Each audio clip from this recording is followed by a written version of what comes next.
Welcome to everyone out there to Career Day, and welcome to Sophia Gallardo. Sophia was a psych major how many years ago? Since 2018, I graduated. 2018. Okay. And Sophia actually has two sisters who are also uh, SJU grads.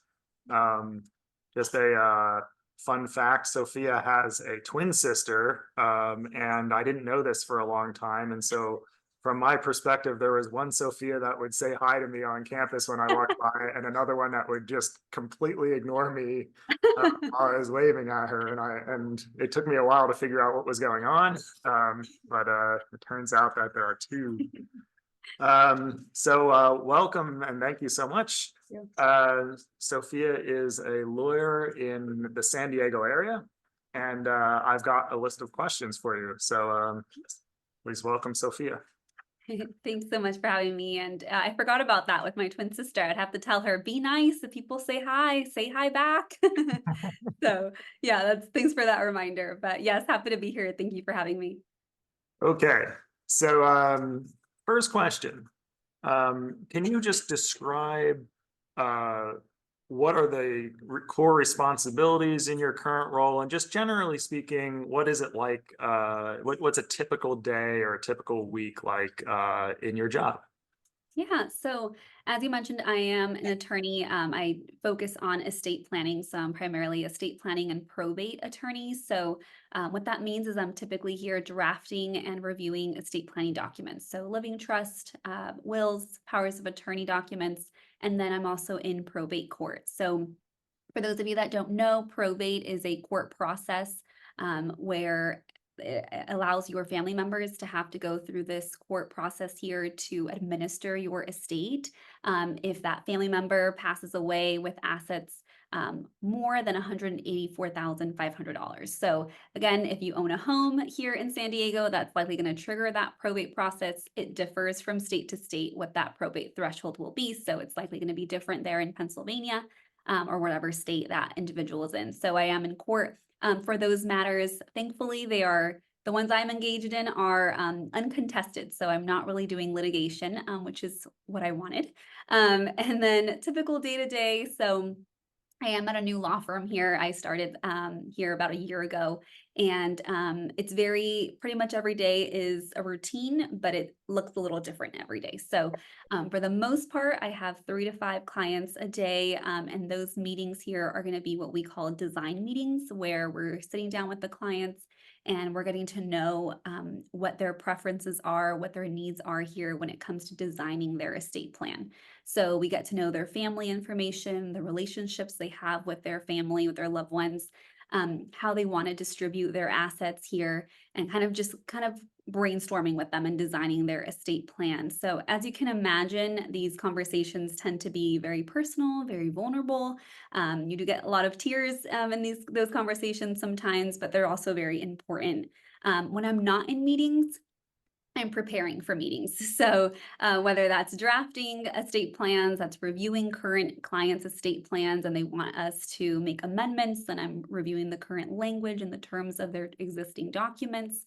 And then that also involves a lot of the front end of the work for those probate cases. So a lot of times I'm reaching out to the court clerks, making sure that we're ready to go for the hearing dates, communicating with our clients, with the heirs that are involved. Sometimes those probate cases have 10 to 12 heirs.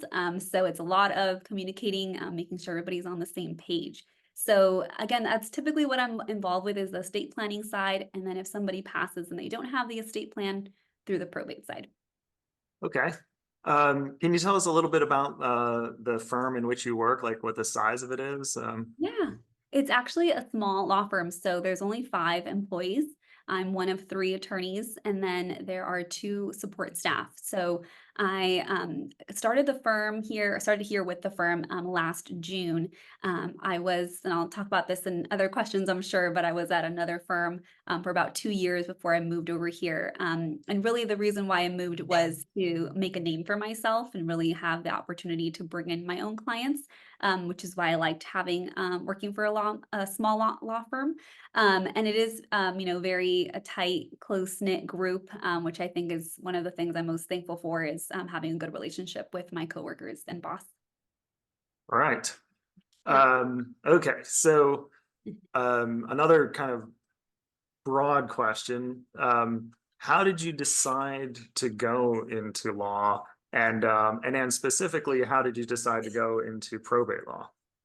Yeah, great question. So I was, as you all know, was a psychology major, and in my second year at St. Joe's, I was looking around that classroom and realized that there were a lot of my peers were a lot more passionate about psychology than I was. They were asking very thoughtful questions, and I just thought to myself, I don't know if I'm as passionate as my peers in psychology. So I did what any lost college student would do, and I actually went to my academic advisor, which at that time was Dr. Anastasio. And so it was a little scary to come to a advisor who was in that department of psychology and let her know, I don't really know if I like psychology.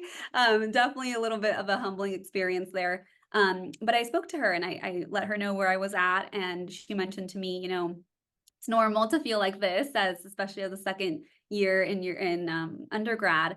At the time, I was living at St. Joe's, and then I would go home for breaks here in San Diego. So it was about to be summer break, and she mentioned, well, why don't you go home and talk to your parents? They know you the best. They've seen you grow up. They know, what your interests are, maybe more than you do right now, and see kind of what path you want to take. It doesn't have to be psychology. If it is, that's great. And so I came back home and spoke to my parents, and both of them were saying, you love to argue, you love to make, you're always trying to be fair and make, good arguments here. Have you considered law school? And my first response was, no, that's too difficult. I don't know if I can do that. But it kind of started to be, more of an option when I started to meet attorneys. And so one of the attorneys that I was introduced to was an estate planning attorney. And she was also Latina, and so I'm Mexican, I speak Spanish. And so to me, I thought, well, it's great that she's kind of made this her career. She went in a lot later in life to law school. She already had 3 children when she decided to pursue this field in estate planning. So she actually opened up herself to me right off the bat and allowed me to sit in on client meetings. And so getting that initial introduction to estate planning kind of showed me, I can kind of use this side of psychology with getting to know somebody's story, but also providing a solution with the law here. So to me, that was my first introduction to estate planning. And so when I went into law school, I already had that in mind, but I wanted to try out every other field before I made that determination. So what I did was throughout law school, I did internships outside of estate planning. So what I did was I interned at a pro bono clinic where we saw clients that were going through housing issues, property, criminal, family law. And as I kept going through those experiences, I said, no, no, no. I'm going back to estate planning. I just kept coming back to that. So thankfully, I had that initial introduction and was able to do my final externship at a estate planning firm, which was the previous job that I had. And to me, that confirmed that it was the right decision for me. With most estate planning firms, at least in San Diego, you tend to just couple probate law in that because you're trying to see both sides. So I like that experience of going through probate court with clients so that when I'm seeing estate planning clients, I say, look at this story. Let me share what happened here when somebody did not create an estate plan. So that's kind of how that started, was initially speaking with Dr. A, feeling a little unsure about pursuing a career in psychology, but I still am thankful that I majored in psychology and took all those requirements and ended up double minoring in sociology and justice and ethics in the law. So that gel minor that St. Joe's offers. So yeah, great question. Thank you. Okay.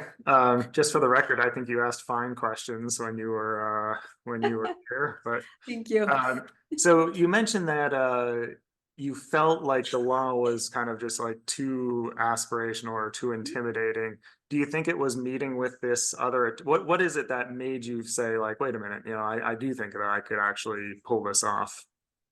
So it started off with the encouragement from my dad. My dad is probably our biggest, one of our biggest cheerleaders. Our mom is, I think, number one, but our dad is very motivational and very just always saying positive things to my sisters and I. So it was having somebody believe in me first, I think, was that initial, and somebody that I love and trust. That was okay. If this person is if my dad is telling me that he can see me do this, then maybe I should start, warming up to that idea at least. But yes, and then it was having meeting attorneys, especially in that field, that could tell me, I think a lot of times I've experienced this to myself where I meet an attorney and they're like, are you sure you want to go into this? Like you can totally get out of it. And that wasn't the experience that I had with that estate planning attorney. She was extremely excited to share about, what she does, and she had her own practice. So that was also very inspiring as well. And so to me, it started kind of warming up. I started warming up to the idea of maybe it's not so scary. We're here already in college, and I think a lot of people tend to say college is scary, college is intimidating.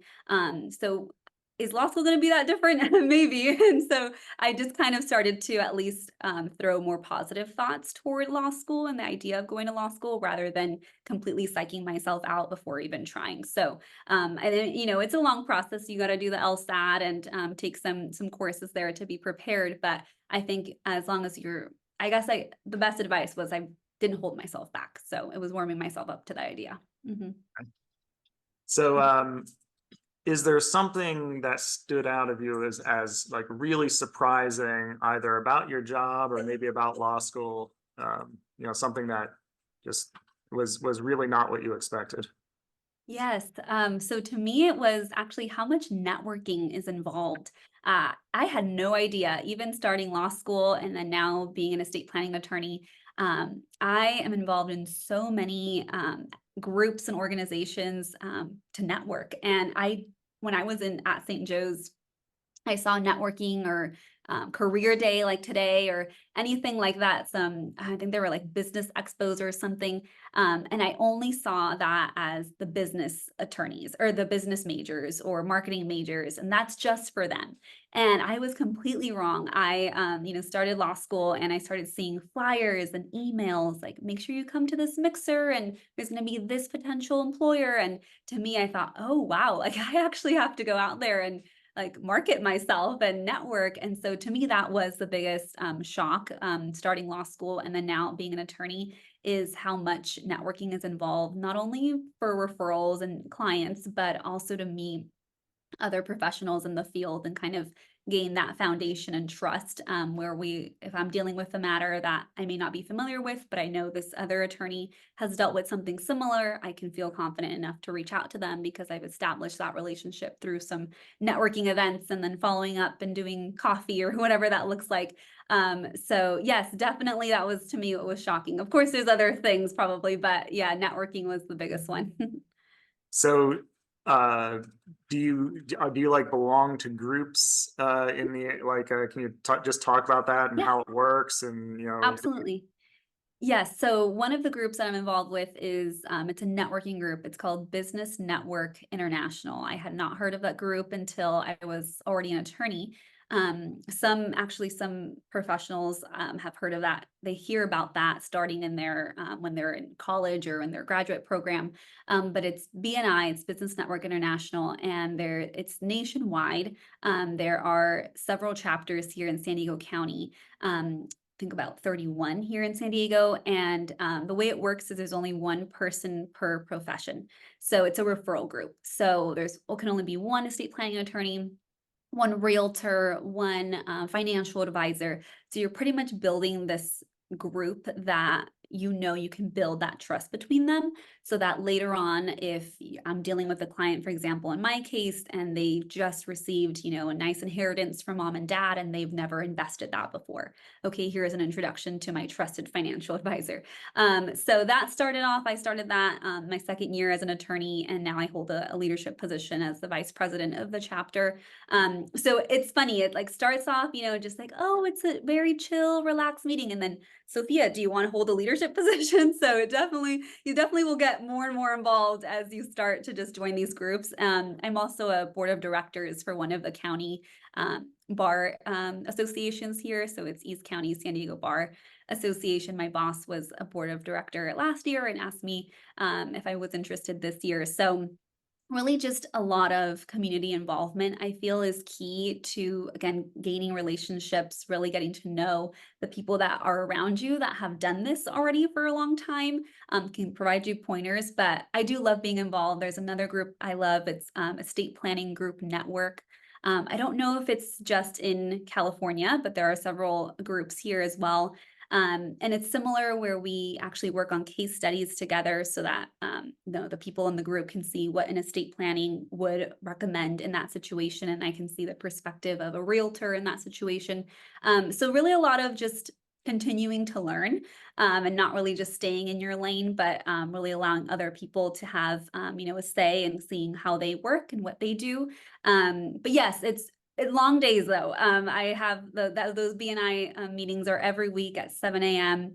So it's before starting your work day. A lot of those events have mixers and those are, evenings. So some days are longer than others, but it's okay. It's worth it. That's interesting. The idea that there's just one person per field is so that way you're not competing with one another. I guess. Exactly. Yeah. But there's other chapters. One thing is, you want to also, as attorneys, you're not really supposed to just refer to one person. It's whoever has that right fit, Right. personality wise, even. So I'm always kind of looking around here too. Yeah. All right. If there was is there one thing you wish you knew or that somebody told you while you were in college? Yes, I love this question. So I feel somebody must have told me this, but I probably didn't pay attention to it. And that's that your grades do not define you. So I don't know, Dr. Garin, if you remember this, but I tend to share this story a lot. So Dr. Garin was my professor in statistics as a psychology major. That was a requirement for me. And the first exam rolled around and I did not do well. And it was very disappointing. I was always a good student and wanting to, perform well. And so it was very disappointing for me to see that grade. And I think Dr. Gary even pulled me aside and said, "What happened? What's going on?" And again, it was kind of that conversation similar to the one I had with Dr. A in terms of, I don't understand the material and I just don't know how to understand it. Again, a very vulnerable position you're putting yourself in and asking for help from your professor.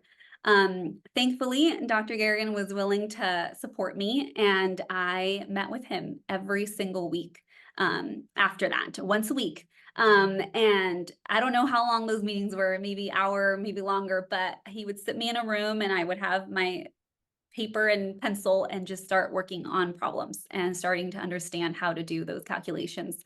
There were times where I had watery eyes because I was so frustrated because I couldn't understand something. But to me, I felt when I first got that grade that I was letting that define me. I was immediately thinking, I'm not going to pass, I'm not going to graduate, thinking of all the negative, especially with, you all know, as stressful college students, it can get to you when you don't perform well. However, I didn't let myself stay in that negative mindset. I immediately asked for help and continued each week to try my best to understand what was going on in that class. And really just the patience that Dr. Garrigan had for me as well was helpful. So that's what I would say. I think many people probably did tell me, that doesn't define you and don't let that define you. But so what I would take from that is it's perseverance and it's what you do after you fail, because I can promise you likely will fail in certain areas or what you may consider as failure. But it's what you do after that, how you get back up. And that's really what makes you unique and what sets you apart. So that would be I'm sure somebody told me that. I wish somebody would have really shaken me a little harder. But yes, I've actually shared that story in interviews before and have, had the interviewee or the interviewer tell me, thank you for sharing that. That shows a lot of your perseverance and character. So I think it just shows too, if you've had an experience like that where you may feel embarrassed of that grade or feel, that wasn't your best moment, try to turn that around into a positive, because it can really set you apart. And just to close off that story, I ended up with an A- in his class. So it works. No, I do remember that, and I mean, this isn't my interview, but I'd like to say just to anyone out there that the way that you approached it was more impressive to me than the grade at the end, which you did quite well for the rest of the class. And it also is a great thing to be able to write about someone, like a letter of recommendation, because I think the people who said it shows really good character, are spot on. Yeah. And I do remember that very clearly. Okay, so what 2 or 3 experiences should students engage in while in college to help them prepare for going to law school or for, ultimately becoming a lawyer? Yeah. So actually one that you may not think about here is, and one that I enjoyed and did at St. Joe's, was the public speaking elective course. I think it's through the English side. And I absolutely loved that class. I think my twin sister did that as well. And my younger sister, all 3 of us did it. And it really was a way to gain, just familiarity with speaking in front of a crowd and feeling okay to kind of have a script in front of you, but not look at it and really have that confidence. So one of the first things I did as a law student, my 1L year, was we had to give an oral argument and kind of present ourselves as if we were in court. Again, you're a 1L, you're in your first year. I went from St. Joe's straight through law school. So I didn't have, any internship experience at a firm really. So that was kind of like thrown in, and, you received it, you were graded on that. And so I was very thankful that I had those public speaking skills already just from taking that course. So that's one thing. If you, even like the litigation side of things, kind of put yourself out there with starting to do public speaking. One thing I did at St. Joe's was I lectured on campus. So the on-campus chapel, you probably see students there reading at mass. That's something that I really enjoyed, because again, even though it was a small crowd, it still allowed me to kind of present myself in front of other people, kind of lose that stage fright a little bit.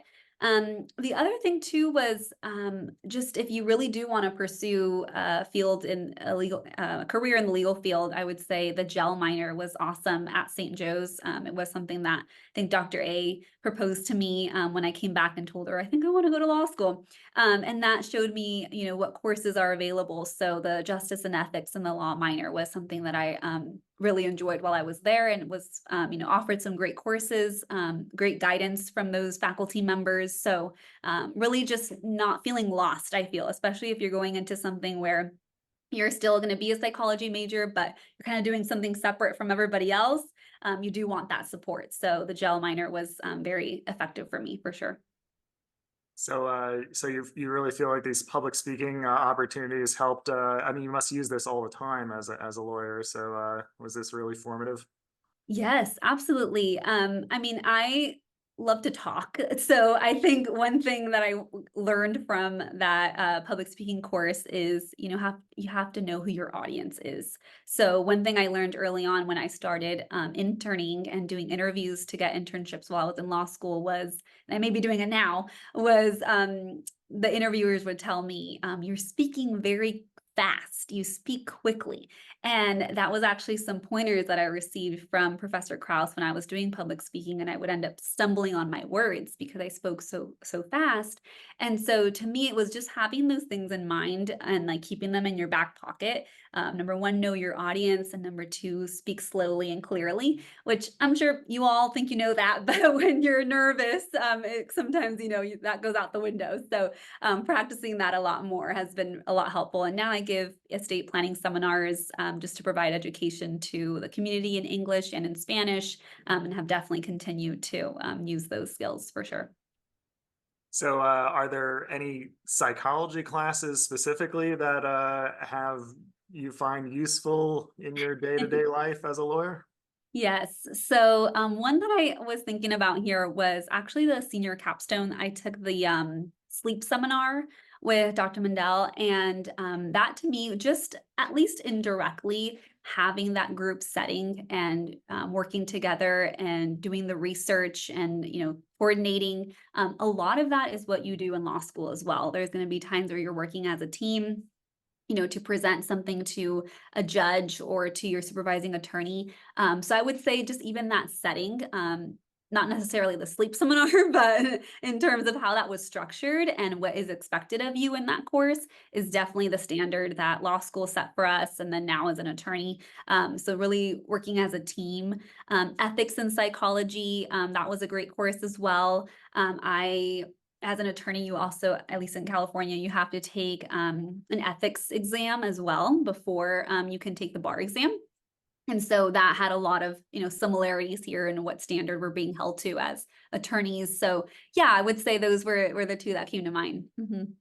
That's interesting because the research seminar capstone course, I think of it a lot about, planning a study and then presenting your research. But I guess another big part of that class is because you're working in a group, you actually have to coordinate and organize across a bunch of people, which is probably something I assume you don't work on your own with no one else around. So you probably Exactly. quite a bit of Yeah. that.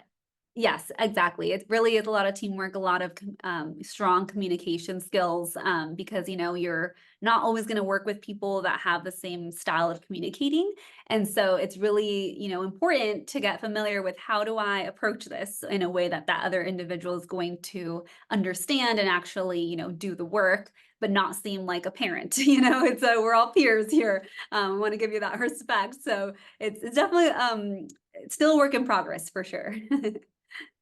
All right, so you mentioned I asked you specifically about psychology, and you also mentioned these public speaking classes and the gel. Um, but any like random classes you took out there that you think, oh, that one class I took, in the general education, or anything like that, strike you as being useful later on, since we're always saying that these classes are going to be useful. So Yeah, I actually go a little bit outside of the classroom and I'll share about, something I was involved with at St. Joe's, and that was a weekly service. I don't know if that's still something that goes on at St. Joe's, but to me it was, I did volunteer at Gompers Elementary, and then I volunteered at the Simpson House, so memory care facility. And to me, it was engaging the community. Again, I've talked about, kind of networking, but engaging the community in a way where you're just providing a service and you're providing guidance, or just a hand to hold, a face that's smiling.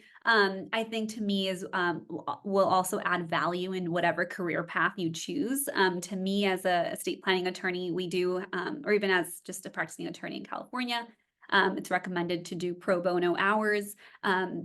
Which is free legal services. And so for me, it was kind of already having that background that I thoroughly enjoyed doing volunteering my time while I was at St. Joe's, really now came into fruition as I mentioned that pro bono clinic that I was involved with at Cal Western. And then now I'm actually going to be volunteering as a volunteer attorney at that same clinic. So again, just really finding to me something outside of the classroom that will provide some, I feel, some fulfillment and some purpose to live out. So yeah, I would say the weekly service was something that you may not think about, but I really thought that carried me through a lot of times in law school for sure. and for the volunteer work, what are you planning to focus on? So still estate planning. So the pro bono clinic is, it's called the Community Law Project. It's here in San Diego, and that's where they ask for me specifically as an estate planning attorney to meet with clients that actually, so it's actually a student-led clinic. And so the law students will meet initially and interview those clients. And let's say that one of the clients says, all I need is a will, but I can't afford, what a typical attorney will charge, and they are low income. So that's when they'll call me in to meet with the client and kind of provide some services instead of going through our whole process here at the office. So still the estate planning side of things, but through the clinic. So you mentioned the service activities that you were engaged in here at St. Joe's. I'm kind of curious about just general extracurricular activities, like Mhm. even things that you either things you were involved in yourself or maybe things that you wish you had been involved in, Yeah. that might have proven useful in retrospect. So one thing I was involved with that a lot of people actually surprised about is I was in a sorority, and so it was AOPI, and to me it was actually a lot of the times that I'm at these networking events and interviewing essentially other professionals. It reminds me a lot of that first week when we were trying to figure out which sorority is the best fit for you. So that's one thing that I was involved with that later on I guess has that connection. I also had a time just recently where in California, I'm only licensed here. And if I wanted to be licensed in another state, I would have to take a different bar exam. I think it's a little bit different on the East Coast, but because of those neighboring states. But for example, if I want to draft a deed here in California, I can only draft it for property here in California. If I have a client that has property in Pennsylvania, I need to get an attorney over there. And so I actually had just that, a client come in and they had another property in Pennsylvania. And I reached out to her sorority sister and said, "Hey, I know you're still over there and you're an attorney. Can you connect me with somebody?" So it was actually a cool connection to have through that, that program. But yeah, I would say I would have loved to get a little bit more involved with the political science side of St. Joe's and whatever courses or classes they were offering. I really didn't touch that side of things, just mainly because I didn't want to go into criminal or anything like that. But I feel like it would have been nice to kind of dive into that a little bit more and see what was being offered because I kind of was closed off to that and stuck with psychology and gel. So I would say that if I could go back, I would have probably dive into those courses a little bit more as well. Okay. So the sorority sounds like just another avenue for the networking that you said They're networking. where you Yep, start. a lot of people that you'll meet. So yes, there's always going to be somebody that knows somebody. So I guess just this is kind of like I'm wrapping things up here, but this is like, do you have general advice for people who are just entering the job market generally? It doesn't have to be about being a lawyer. If it happens to be about being a lawyer specifically, that's great. But just general advice for people graduating with a psych degree, Yeah. and going out into the onto the market. Mhm. It's probably going to sound cliche, but don't be afraid to ask for help. I think that's the biggest thing that you can really take away from graduating and starting, a job or grad school is find a mentor in the field. Find somebody who has experience in the field that you want to go into and ask as many questions as you can. This is the time to learn. This is the time to make mistakes and learn from them. So that would be, my piece of advice is also try something new. Again, like I was encouraged to, sit down and meet an attorney, and I was fully set on being a clinical psychologist. So if it's something new, it may be something either you'll get one out of two things. You'll say, "Great, I love it, glad I tried it," or "Don't like that, moving on to the next thing." So it's just about trying something new and seeing what fits for you. Uh, this has been very enlightening, and I we all really appreciate you taking some time. Of course. I'm going to ask the class here. Does anyone have a question for Sophia, or if someone wants to type something into the chat? I can't actually see here. Okay, if someone wants to type something into the chat, I'll pay attention to it. But anyone want to yeah, go ahead. This is Shad. Let me know if you can hear this. He's gonna Okay. Here. go ahead, just say it. I'll repeat it. I just want to clarify. So she's a lawyer now, right? What got her interested in psychology and how did that help her to decide to be a lawyer, not go anywhere into psychology? Okay. So the question is about like the transition. So what it was that made you want to be a psychologist, or at least interested in psychology, and then what was it that really made you change your mind? Okay. Yeah. So thank you for the question. So I actually wanted one of my first thoughts when I was thinking about what career I wanted to pursue. I wanted to be a teacher. That was actually my first thought here. And then I kind of realized, well, I kind of still want to be in the school system, and how can I do that? Well, school counselor came up and school psychologist. So that was kind of the first thing was working with children. And so that was my first kind of start there was children psychology. And then again, as I was taking those courses, I realized, that's very difficult. And that's gonna, I'm not sure if that is actually the field that I want to go into. So that's why I decided to do so estate planning. You're really dealing with clients who are older. A lot of the times, most people wait to get their estate plans and they're a lot older. So it is actually the opposite of what I initially thought I wanted to do with, which was children and psychology. And now it's, more older adults. And so to me, the shift again was that, seeing that perspective through that attorney, and really finding the value of doing what I'm doing now. But it still had the psychology aspect of, again, really getting to know somebody's story and really allowing them to be vulnerable in front of you and providing even just empathy and compassion. And I think as psychologists, you want to do that for your clients, and then also listen and to be actively listening, but then providing solution. And so that's kind of the match that I kind of felt had the side of estate planning with psychology. Yeah. So yeah, I wouldn't naively, I wouldn't have connected estate planning with sort of, empathy and emotional thinking, but clearly it is. I mean, these are Yeah. very important decisions that are kind of, putting life in perspective, sort of. Exactly. Uh, Yeah. so you mentioned earlier that you volunteered at Gompers Elementary. Did that steer you away from wanting, like you said, it seemed very hard, and I agree working with children is hard. Was that part of what made you think that wasn't how you want to spend your career? That's a great question. No, those children were awesome, and they, were definitely actually a breath of fresh air. Actually, coming from just college students and then seeing their little faces and voices. No, absolutely not. They No, were. I didn't mean Gomper students specifically. I I meant know. working with the little kids. No, I think that one aspect though that does come into play, and my sister works with children. She's a pediatric physical therapist, and a lot of that you're working with the parents. So to me, I think you are handling a lot, and I give anybody who works with children props because you are dealing with multiple people, multiple interests. Of course, you want the child to be heard, but you have a parent that is, a guardian. So definitely still a great experience. And I would be open even later on to diving into what things would be like working with children. But yeah, for now, sticking to this. How how hard is it to, if you suppose you decided you want to be like a child advocacy lawyer later on, how hard is it to pivot like that in law?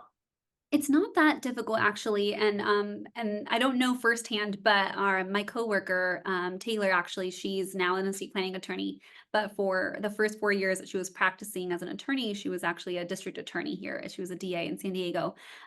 She, saw that she wanted to have a family and decided to go down the path now of estate planning. So she made that shift from really dealing with a whole bunch of court cases here, long hours, to now shifting now to estate planning, where really in law school you only have like a semester of trust and estates. So she pretty much had to learn from scratch. So I would say again, if you do switch, and many people do throughout their career into different fields, is find the right people that are willing to be there to teach you and kind of mentor you, because or you can do it yourself and figure it out, but it's nice to have some examples and somebody that's already experienced that before. Yeah. All right. Any other questions before we sign off with Sophia? All right. Well, thank you so much. We really appreciate your time and your perspective, and it's great to see you doing so well. And Thank you. Please say hello to your family from me. Will do. Thank you so much. And thanks to everybody who put this together. Danielle, Scott, Dr. Garen, thank you for your time. It's been awesome to be here together. It's Thank you. great to see you again. I appreciate it. Same here. Take Thank care. you. Thanks, Scott. Sophia. Thanks, Thanks, Danielle. Dr. Bye-bye. Garrigan. Bye. Thank you, everyone.